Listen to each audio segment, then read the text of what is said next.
Colectivo Cafeína y Ecuador Inmediato Radio presentan Efecto Cafeína. Este es el foro político-cultural que trae el pensamiento crítico en Ecuador, con debates, análisis, discusiones y expresiones con el más amplio criterio. Vea usted lo que produce el Efecto Cafeína. Bienvenidos. No se olviden que nos están transmitiendo en Facebook Live en este momento. Estamos también en nuestro portal cafeína.tv. También ustedes pueden ubicarnos en ese espacio del mundo sideral, iba a decir, pero es del mundo virtual nomás. Pasamos a la última parte de este programa, el segmento ya de cierre, y estaba pendiente la palabra para Eric Mozo, luego de que habíamos topado en el anterior intercambio de ideas respecto al tema de la economía popular y solidaria, la economía social, la economía pública, la economía de los bienes comunes, quizá, que son temas creo que de radical importancia y que muchas veces lamentablemente se ven separados de los otros temas, la comunicación, la política y otros pilares de la democracia en una sociedad. Eric, tienes la palabra. Claro, bueno, yo me quedé un poquito con el café polémico, así que quizás le ponga un poco de eso. Digamos, si leemos a varios autores en este periodo, que analizan este periodo en América Latina, sí hay una cierta concordancia en que pasamos de una etapa neoliberal de los 90 a una suerte de post-neoliberalismo. Pero este post-neoliberalismo, esta etapa post-neoliberal, no necesariamente fue anticapitalista. Entonces ahí hay varias preguntas de, bueno, ¿y dónde está el horizonte? Justo acá estaba dando clases hace un tiempo, creo que todavía está, David Harvey, él hablaba mucho de esto en sus conferencias, y la pregunta es, ¿dónde está el norte? Es decir, los gobiernos de la región en este tiempo sí construyeron nuevas propuestas totalmente contrarias al neoliberalismo, pero no, digamos, confrontaron la raíz de lo que Marx decía en las antípodas o en las contradicciones del valor de uso y el valor de cambio, cosas que de una u otra manera configuraban todavía la estructura de la sociedad. Es decir, en algún momento vamos a tener que volver a enfrentar los shocks sistémicos que son parte endémica del capitalismo. Es decir, ningún país de la historia de la humanidad ha tenido un periodo sin crisis, por decirlo de alguna manera. Hermano, solo te interrumpo, tú te haces una pregunta falsa. Vale, dijiste, debemos preguntarnos dónde está el norte en la razón económica, y más bien la pregunta es dónde está el sur. Exacto. Bueno, ¿cuál sería nuestro sur?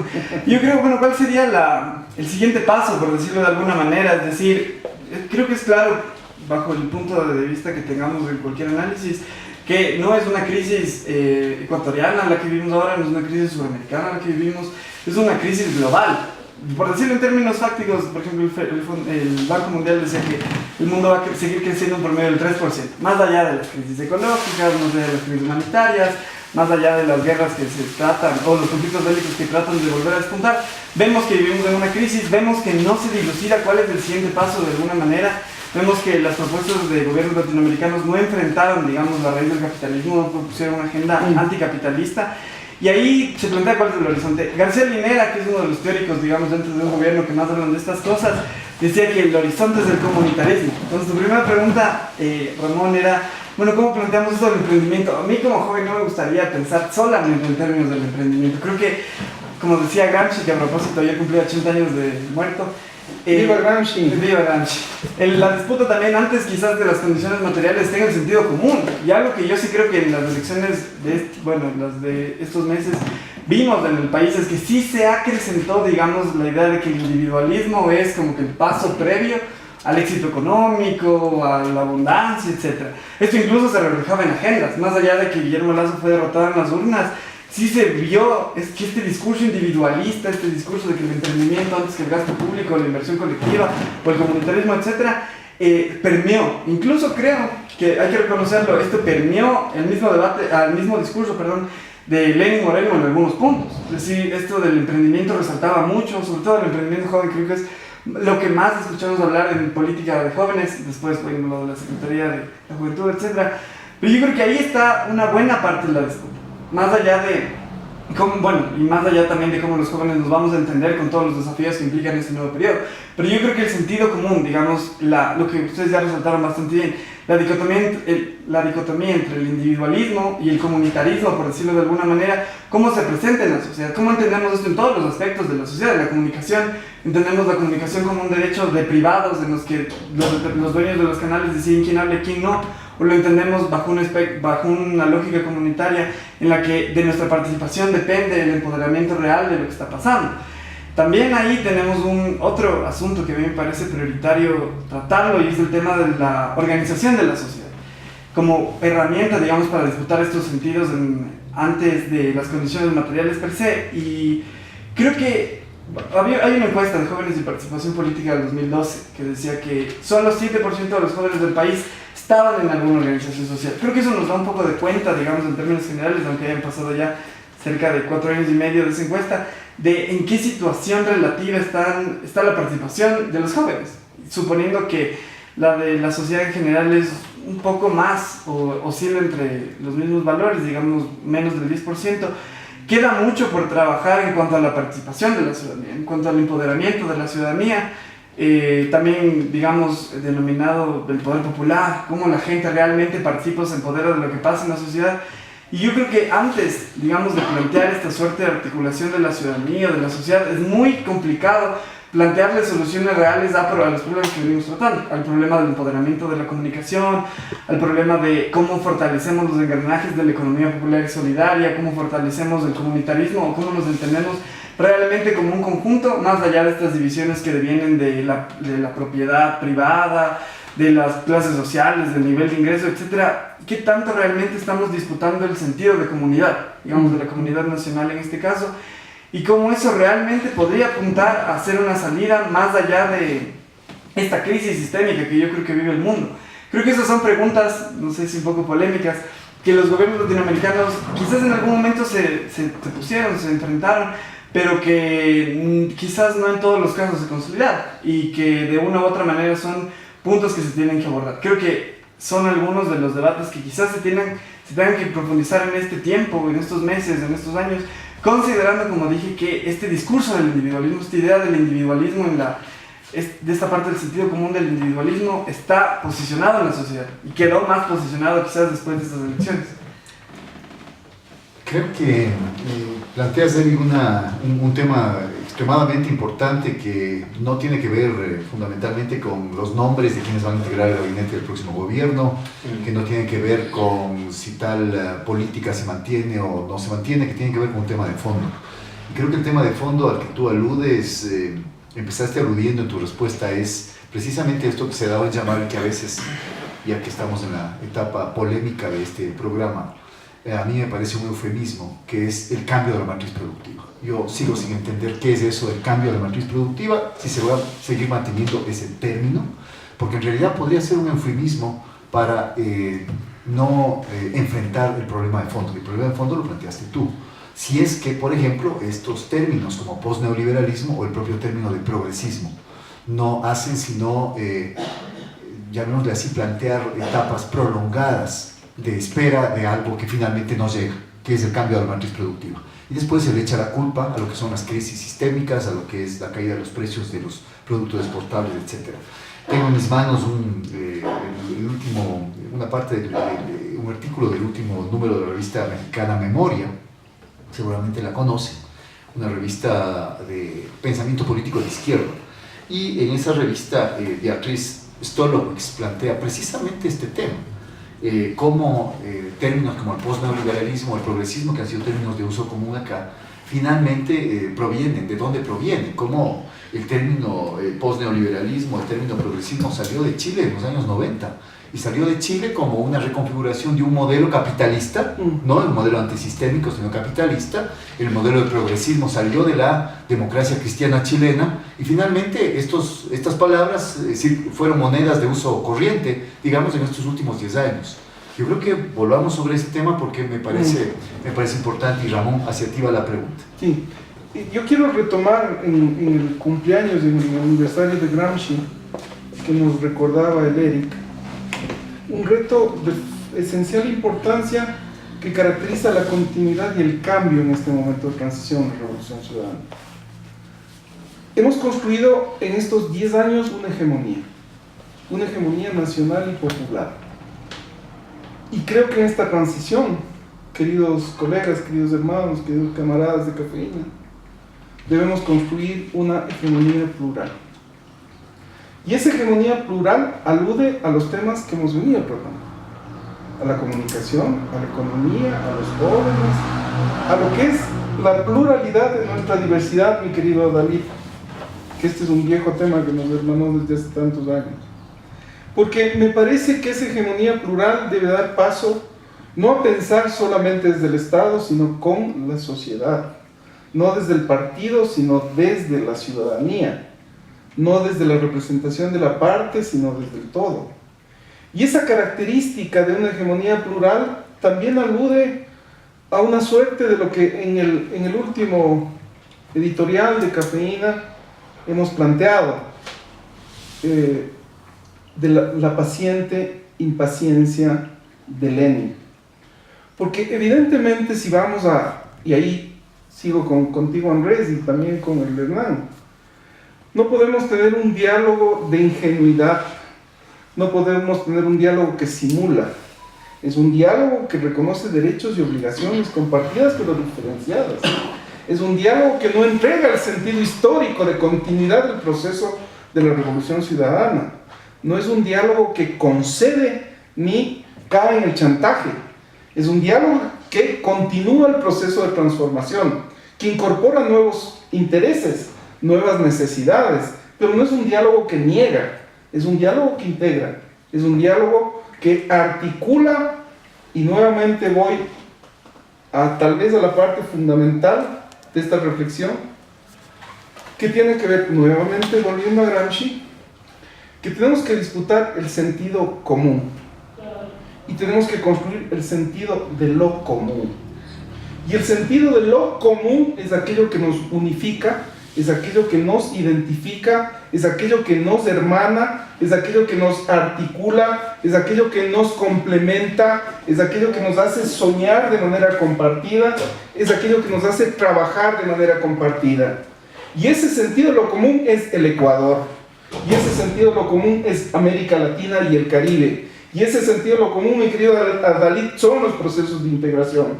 Y entonces ahí, ¿cómo? La comunicación, la economía, este nuevo sujeto político que son los jóvenes, que son las mujeres, que son los sujetos de la diversidad, construimos este sentido de lo común que es nuestra América.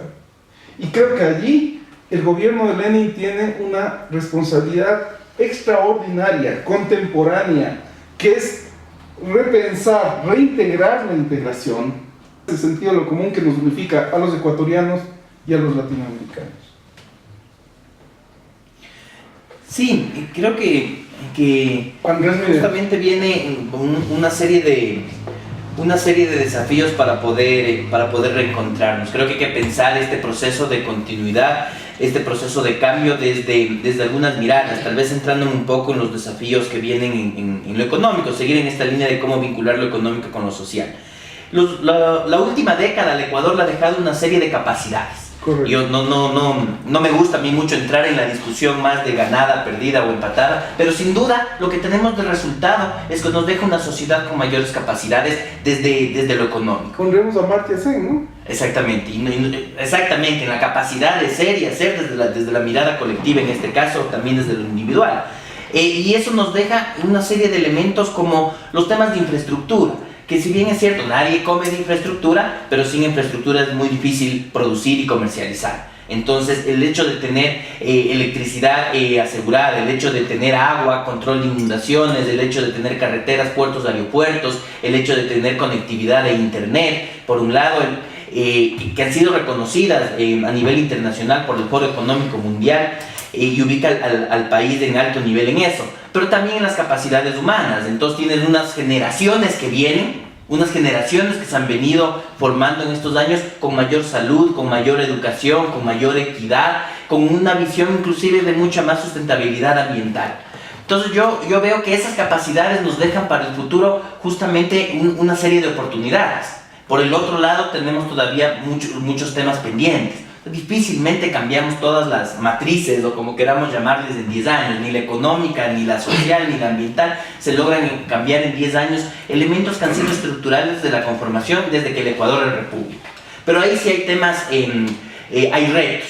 Lo que decía Hernán, esto de la matriz productiva, que también hay que tenerle cuidado, porque pensar la matriz productiva hay que pensarle el sentido de la matriz productiva. O sea, en términos económicos, simplemente llevar un proceso de industrialización, de mayor valor agregado. De producción, distribución y consumo. Sí, sí, exactamente, pero si la matriz productiva la puedes cambiar en beneficio del gran capital. Correcto. Como la matriz productiva la puedes cambiar en beneficio de las economías populares y solidarias. Así es. Entonces, cambiar la matriz productiva está bien, pero esa no es la pregunta de fondo. Primero es cómo lo vamos a hacer, pero sobre todo, ¿para qué? ¿Y cuáles son los sectores que están ahí? El Ecuador sigue dependiente de la explotación de recursos naturales. Seguimos en una economía extractivista con degradación ambiental en ese sentido, pero también vulnerable frente a shocks externos, frente a la fluctuación de los precios en los mercados internacionales, frente al precio del petróleo, frente al precio y la demanda de cacao, de camarones, de flores, de banana. Entonces seguimos dependientes de eso, no lo hemos podido cambiar. Tenemos una estructura empresarial también que es familiarista por excelencia y de capitales cerrados y con muy baja innovación. En los 80s y en los 90, la empresa privada latinoamericana y ecuatoriana en particular renunció a ser innovadora, dejó de invertir en innovación en ciencia y tecnología. Hay que recuperar esa innovación con el apoyo de lo público, pero fundamentalmente desde lo privado también. Tenemos que pensar nuevas formas de hacer emprendimiento. Tenemos una debilidad de balanza de pagos. Eso quiere decir que además de ser dependientes de los precios del exterior para poder vender hacia afuera, al estar dolarizados, lo cual sí nos da estabilidad, pero también nos hace vulnerables porque necesitamos que ingresen divisas. Y si es que somos vulnerables en los productos que exportamos y somos dependientes de importaciones y además tenemos en las clases medias y altas una preferencia por productos importados, entonces tenemos problemas estructurales y que superan a la política pública porque entra ya en el campo de las expectativas que tiene la gente. Frente a eso, frente a ese escenario que yo de alguna forma lo he estado tratando de organizar, en que estos 10 años nos dejan capacidades, también evidenciamos que todavía somos vulnerables frente a crisis internacionales de la economía capitalista, nos deja para el futuro pensar esas oportunidades. ¿Cómo uso las capacidades para poder solucionar esas vulnerabilidades frente a las crisis?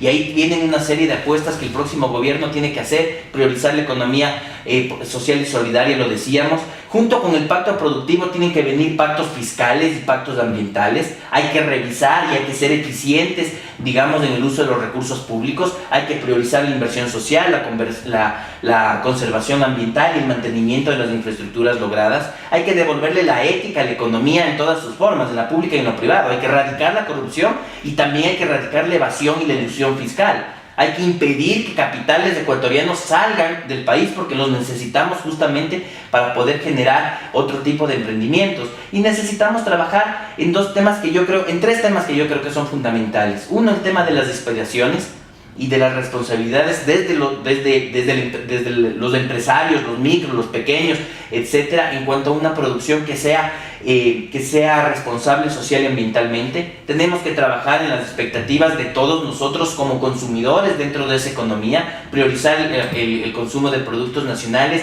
Y frente a todo esto y los retos que nos va a poner la economía, que podemos tener todo un programa para hablar de ellos en detalles, es la confianza. Tenemos que reconstruir la confianza en la sociedad para poder implementar políticas públicas. Tenemos que tener confianza en el empresariado, tenemos que tener confianza también en los servicios públicos que se generan y ahí poder construir un proyecto de unidad nacional para poder avanzar, digamos, en este proceso de transformación. Solamente, perdón, Hernán, que te interrumpa, pero lo de es que tú estabas facilitando, hermano. Lo del ANRES me parece bien importante, Adelid, Eric, Hernán. El ANRES señala un tema de capacidades y creo que estamos en un momento de potencialidades. O sea, en el económico, ¿cómo pasamos de capacidades a potencialidades, no? Pero nos queda todavía. Así es, Ramón, y quería yo, por razones de tiempo, ya nos quedan poquitos minutos para terminar este último segmento de Cafeína en Ecuador Inmediato. Quería hacer una pregunta a Dalit, dado también su cercanía con los temas de integración y vinculando con lo último que había mencionado Andrés respecto a la parte económica, la dimensión económica de las transformaciones, de la continuidad. ¿Cómo durante estos años se ha plasmado la idea de que los nexos integracionistas no se reducían solamente a nexos de mercado, pero que podían ser palancas que hubieran permitido mejorar la situación de las economías internas de los países enlazados o integrados? Se sigue manteniendo esta premisa ahora en un momento en el cual para algunos analistas se ha ido produciendo un proceso de debilitamiento del proceso integracionista, al menos como lo estaba planteado si retrocedemos 10 años atrás en el 2007. En gran medida los procesos de integración son reflejo de las políticas nacionales, una gran medida realmente. Lo que está ocurriendo en este momento es un retroceso muy fuerte hacia lo que en integración se llama el regionalismo abierto. O sea, el consenso de Washington, el neoliberalismo, la propuesta comercialista como única razón de ser de la integración. Esta es la Alianza del Pacífico, en esto se está queriendo convertir nuevamente la CAN, en esto se ha convertido ya el Mercosur. Se está tratando de que a nadie que había asumido una posición integralista se dedique nuevamente solamente al comercio.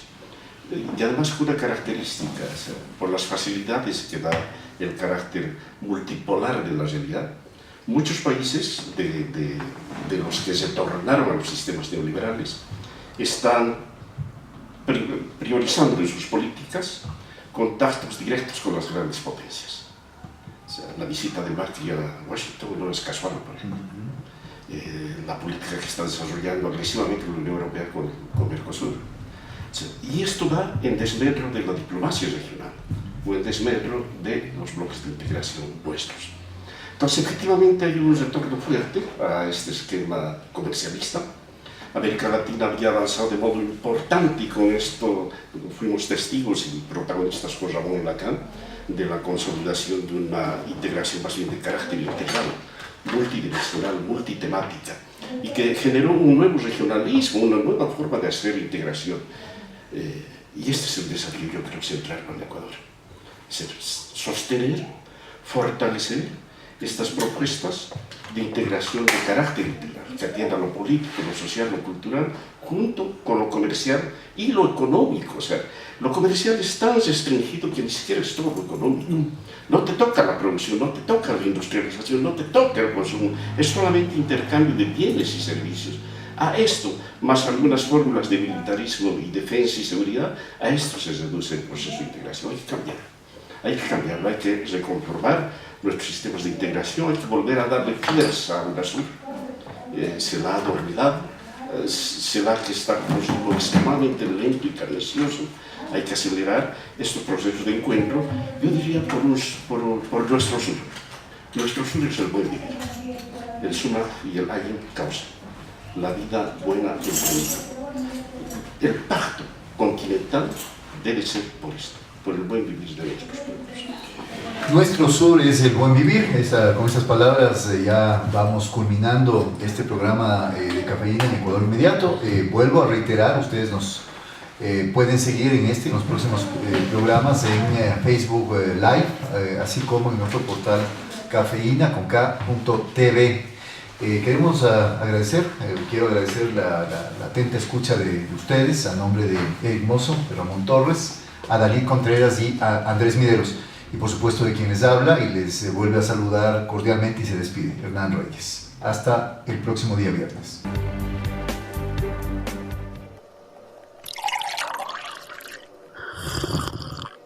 Ya volvemos con Efecto Cafeína.